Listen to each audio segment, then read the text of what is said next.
Escuchemos a Jesús, que nos hace ver la paciente misericordia de Dios y nos insiste en la urgencia de nuestra conversión. Atentamente escuchamos la proclamación del Santo Evangelio. Tu palabra, Señor, es la verdad y la luz de mis ojos. El Señor esté con ustedes. Evangelio de nuestro Señor Jesucristo según San Lucas.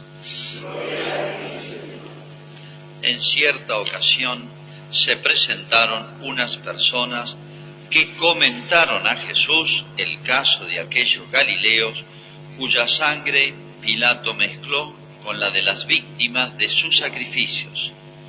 Él les respondió: ¿creen ustedes que esos galileos sufrieron todo esto porque eran más pecadores que los demás? Les aseguro que no. Y si ustedes no se convierten, todos acabarán de la misma manera. ¿O creen que las 18 personas que murieron cuando se desplomó la torre de Siloé eran más culpables que los demás habitantes de Jerusalén? Les aseguro que no. Y si ustedes no se convierten, todos acabarán de la misma manera. Les dijo también esta parábola. Un hombre tenía una higuera plantada en su viña. Fue a buscar frutos y no los encontró. Dijo entonces al viñador: hace 3 años que vengo a buscar frutos en esta higuera y no los encuentro. Córtala. ¿Para qué malgastar la tierra? Pero él respondió: Señor, déjala todavía este año. Yo removeré la tierra alrededor de ella y la abonaré. Puede ser que así dé frutos en adelante, si no, la cortarás. Es palabra del Señor. Jesús.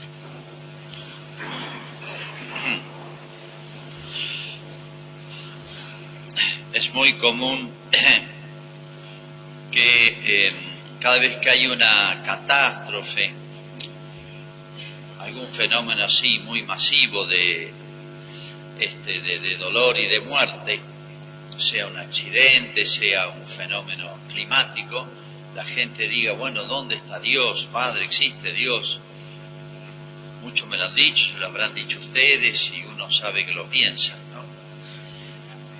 En realidad, es penoso que a veces nos acordemos de Dios para decir que no existe. Es una cosa muy rara eso, ¿no? Y hay personas que dicen: ¿cómo puede existir Dios que si pasan estas cosas malas? Si sigue el razonamiento, tendría que decir: cuando pasan cosas buenas, quiere decir que existe Dios. Pero como a la vez en el mundo están pasando miles de cosas buenas y miles de cosas malas, simultáneamente habría que concluir: Dios existe y no existe a la vez. O sea, el razonamiento a veces se nos entorpece porque nos falta claridad, nos falta lucidez de la fe, firmeza de la fe, etcétera, o formación, ¿no? Bueno, acá le plantean a Jesús un tema que es sumamente interesante, el planteo y la respuesta de Jesús. Pero para entenderla hay que explicar un par de cositas. Unas personas, dice, Jesús no estaba en Jerusalén. Se le presentaron y le comentan a Jesús un suceso reciente. Un grupo de galileos, como ustedes saben, eran de lo que sería, en términos nuestros, del interior, no de la capital, del interior. Y había pica entre gente del interior y de la capital, como suele pasar. Y Jesús era galileo. Entonces acá hay una connotación muy personal. Le comentaron a Jesús el caso de los galileos cuya sangre Pilato mezcló con la víctima de sus sacrificios. O sea, estos galileos iban al templo de Jerusalén, ustedes saben, allí sacrificaban corderos, derramaban la sangre. Bueno, los galileos, o dentro de Galilea, estaban los grupos más rebeldes a la presencia de los romanos en Israel, o a la anexión de Israel al imperio romano. Pero aclaro que gran parte de los judíos había pedido la anexión. de Israel a Roma, porque le traía muchos beneficios y los custodiaba militarmente. Pero había otros judíos que estaban muy enojados, molestos con esta situación, y no solamente de palabras, sino que a veces se armaban tipo guerrillas contra y mataban soldados romanos. Pilato, que era el gobernador romano, tomaba medidas duras para evitar que se multiplicaran esos episodios. Entonces, cada 2 por 3 había una de estas movidas, sobre todo cuando había grandes fiestas, que se juntaba mucha gente, no daba abasto a la guardia romana, y aprovechaban para cercenar, así tipo comandos, soldados romanos. Entonces Pilato obraba duramente. Le plantean esto a Jesús. Pilato mezcló su sangre con las víctimas de los sacrificios. Es un hecho real que nos cuenta acá el evangelista San Lucas. ¿Qué le contesta Jesús? ¿Creen ustedes que esos galileos sufrieron todo esto porque eran más pecadores que los demás? Les aseguro que no. Y si ustedes no se convierten, acabarán de la misma manera. Y Jesús le da otro dato. Se ve que Jesús está muy actualizado. ¿O creen que las 18 personas que murieron cuando se desplomó la torre Siloé eran más culpables que los demás habitantes de Jerusalén? Esos 18 que mueren cuando se cae esa torre, no sabe, el dato lo tenemos por Jesús, eran de Jerusalén, como diciendo, miren, mueren galileos y mueren de Jerusalén también, de donde son ustedes. Entonces no me presenten como que solamente Dios es responsable de aquella muerte de los galileos, porque también mueren de Jerusalén, que ustedes se consideran más puros y más limpios, porque vivían cerca del templo, solían ir a rezar al templo. En cambio los galileos vivían lejos del interior y venían una vez al año o 2 veces al año. Por eso los consideraban menos religiosos. Ese era el reproche. Como diciendo, miren, también mueren en accidentes gente de Jerusalén. Acá es otro el tema, la explicación. Pero acá hay otro tema de fondo. Yo le decía que un grupo grande de judíos estaba de acuerdo con la anexión a Roma. Eran los llamados saduceos. Y había otro grupo que estaba en contra de esa anexión a Roma, porque decía, eso nos hace perder la autonomía y la dignidad del pueblo elegido. Nosotros solamente nos sometemos a Dios, no a Roma. Por eso no querían pagar el impuesto a Roma, ¿se acuerdan? Esa cuestión del impuesto que le plantean a Jesús. Jesús también zafa. ¿Cuál es la respuesta de Jesús? Porque acá no solamente le tocan que eran galileos, como diciendo, estos son de los tuyos. Mirá lo que les hizo Pilato. Como para engancharlo a Jesús en contra de la presencia romana. O sea, sin ninguna duda, estos son fariseos. Como diciendo, ¿ves qué regalito nos está haciendo Roma con su presencia acá? Y estos son de los tuyos, de tus pueblos, ¿no? Mataron galileos. Pero ¿cuál es la respuesta de Jesús? Parece que se evade del tema. Dice, miren, si no se convierten ustedes, que traen mala intención, Jesús leía los corazones, le quería hacer una trampa a Jesús. Entonces Jesús le dice, miren, acá hay un problema político, sí, obviamente hay un problema político que resolver. La anexión de Israel a ser una provincia romana, es un problema político concreto. Pero yo no vine a resolver directamente los problemas políticos sociales. Yo vine a una cosa muchísimo más importante, que es a resolver la relación del hombre con Dios. O sea, no achiquen mi misión. Cuando Pilato le pregunta a Jesús, ¿se acuerdan? Este se hace rey. Querían enfrentarlo al emperador romano. Y Pilato le pregunta a Jesús, ¿sos rey? Sí, le dice Jesús. Pero mi reino no es de este mundo, o sea, es mucho más grande. Yo estoy en otra muchísimo más grande. Y eso es lo que le dice a estos hombres. Lo voy a traducir con mis palabras. Es como si dijera, miren, que hay problemas políticos y sociales en Israel. Lo hubo siempre, como hay en todos los pueblos.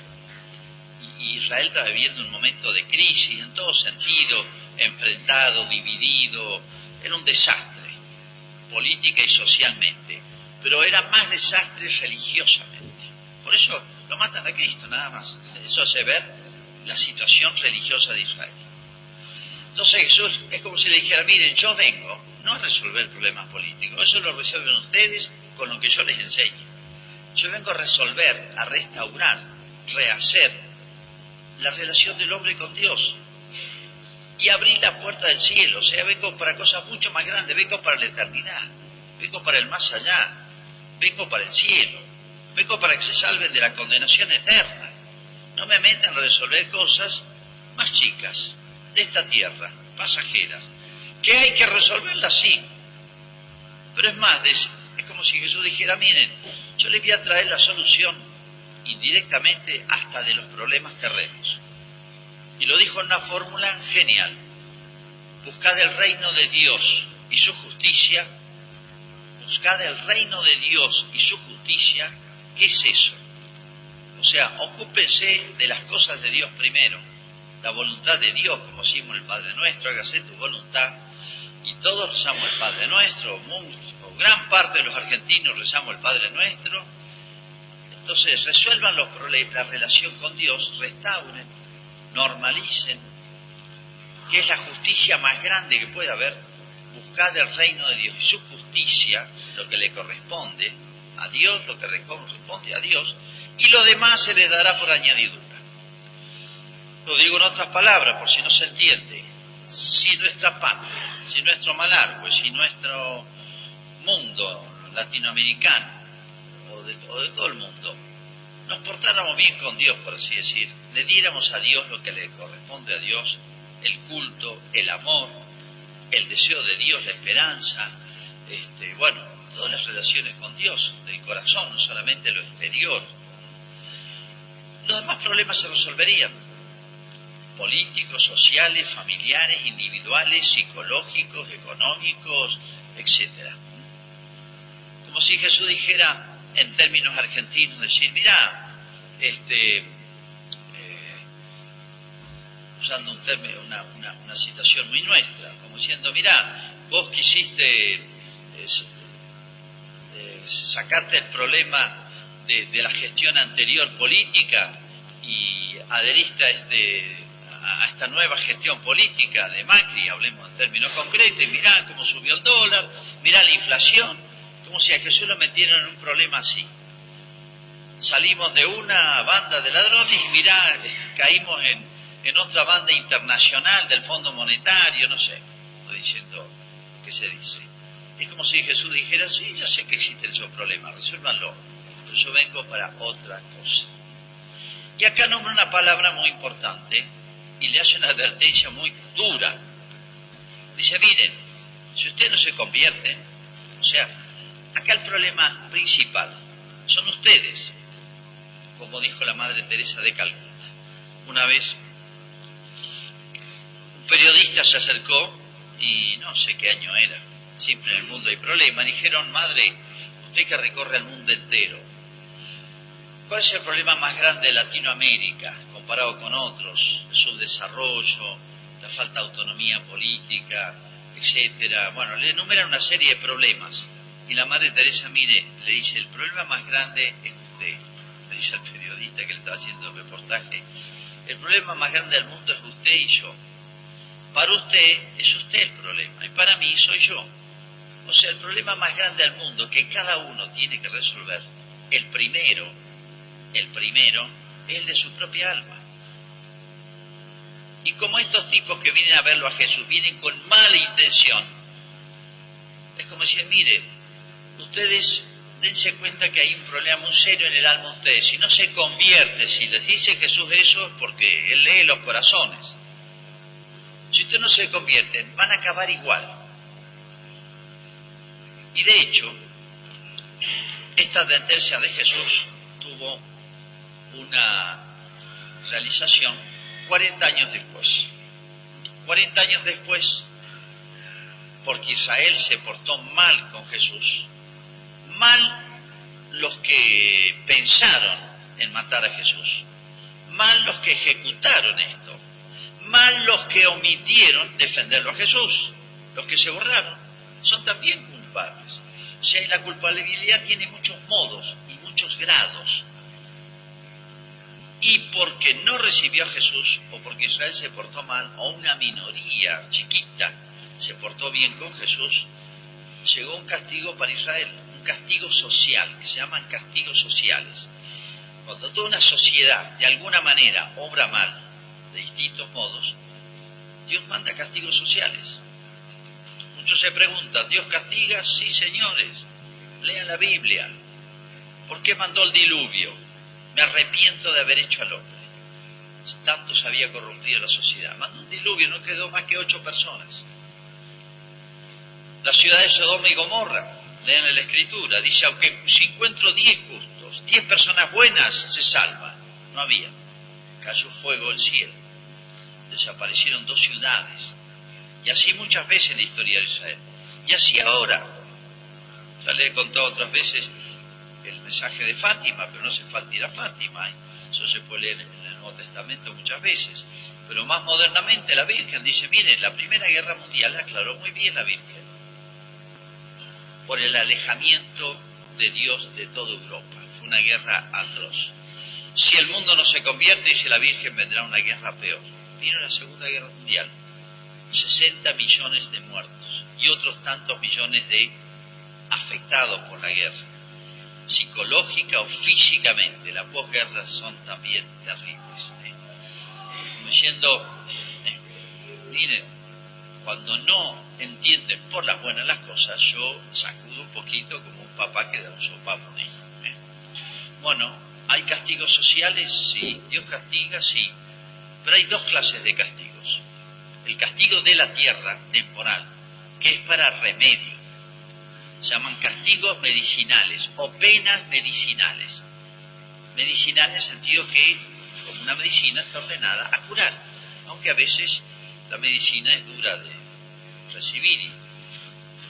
Pero hay otra pena, otro castigo que es sin remedio, es eterno. Es la condenación eterna. Si usted no se convierte, o sea, el problema del corazón, van a acabar de la misma manera, está diciendo, pero yo diría una manera peor. Y lo pone en la parabolita esa chiquita, dice, un hombre tenía una higuera plantada en su viña, como acostumbraban los judíos, juntaban la higuera con la vid. 3 años no dio fruto, bueno, la corto, son los 3 años de la predicación de Jesús. La corto, y alguien ahí intercede, no, tenés compasión, misericordia. Esa extensión, bueno, le va a dar un año más. Si un año más no da fruto, la corto. Ese año más, según la interpretación que se puede hacer, sería ya después que Jesús sube al cielo, sigue la iglesia, siguen los apóstoles, y haciendo cosas tan maravillosas como Jesús. Como diciendo, bueno, tiene otra oportunidad, pero a los apóstoles también los mataron. Y se portaron mal con Cristo y con la iglesia que dejó de los apóstoles. Si no, córtala. Entonces, es como si Jesús dijera, miren, el tema central es este. Yo vine a algo muy grande y muy trascendente, que es a reconciliar la humanidad con Dios. No achiquen mi misión, metiéndome políticamente. El pueblo de Israel había perdido el sentido religioso y lo había transformado en lucha política, por o contra Roma. Esa era la pelea. Esos eran los 2 grupos, que aparentemente eran religiosos, pero eran 2 posturas políticas. ¿Está mal tener una postura política? No. ¿Está mal tener un juicio sobre la realidad temporal? No. Pero hay que primero, tener bien arregladas las relaciones con Dios, bien iluminada la cabeza, se puede decir. Y si entendemos la relación con Dios, vamos a entender la relación que debe haber en esta tierra. Si escuchamos la enseñanza de Cristo, vamos a arreglar nuestros asuntos humanos. Aquel que quiere arreglar sin la luz de Dios, sin la enseñanza de Cristo, sin el sentido de la verdad, de lo que es justo, de lo que es el hombre, de lo que es la familia, de la obra de Dios y de la enseñanza de Dios, queremos arreglar las cosas temporales, no se van a arreglar. O sea, van a pasar la mano en esta vida, pero lo peor la van a pasar en la otra vida.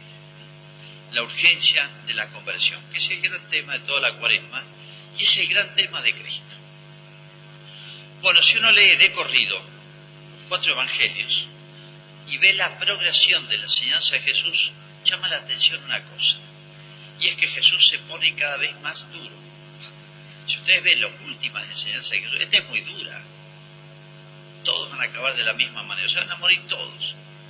Y sí, sea al 40 años después, yo les dije, se rebelaron los judíos contra los romanos, se organizaron militarmente, pero los romanos le mandaron 3 legiones y murieron más de 1 millón de judíos.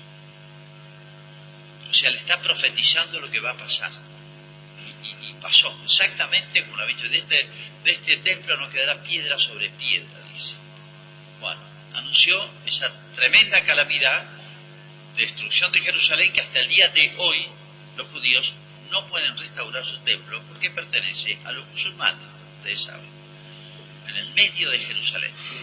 Bueno, no solamente va a pasar eso, sino que le está anunciando la pena eterna a Jesús. O sea, se pone cada vez más duro Jesús porque el pueblo se pone más duro. Cuando hay enfermedades más graves, hay que hacer medicina mayor, ¿entienden? Hay que usar artillería pesada, hay que hacer cirugía mayor en el corazón. Entonces, Jesús se pone cada vez más claro y más duro. Las últimas enseñanzas de Cristo realmente son impresionantes. Las primeras son, por así decir, más propuestas de lo que Él viene a hacer.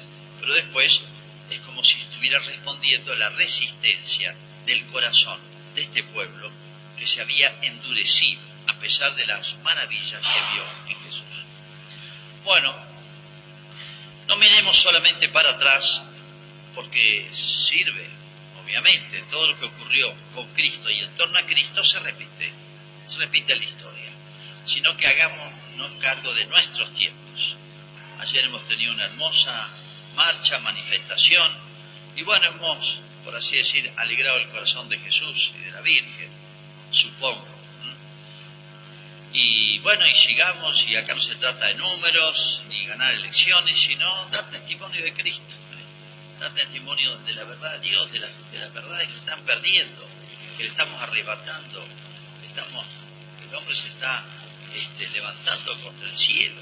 Es un pecado muy grave de la sociedad. ¿Quién dice que gracias a estos testimonios y a nuestra oración, la Argentina se salva de un castigo social? El mundo merece, lo dijo la Virgen en Fátima. Bueno, y termino con eso, ¿se acuerdan? Más de una vez lo he mencionado, pero el tercer secreto de Fátima es justamente esto, un tercer castigo, pero ya no es una guerra mundial, es un ángel que va a incendiar la tierra. Una espada de fuego va a incendiar el globo terráqueo. ¿Qué significa eso? Una catástrofe cósmica, calentamiento global, un super tsunami, un fenómeno. Da la impresión de que puede ser una guerra atómica, que ustedes saben lo que son una guerra así. Pero el ángel está con la espada de fuego, que significa castigo, por incendiar la tierra, dice Lucía. Y la Virgen lo para. Es el mismo cuadro acá. Esperemos un año más por la higuera. Bueno, está bien, vamos a tener misericordia. El ángel, la espada del ángel es frenada por la Virgen, por un tiempo. ¿Cuánto? No sé.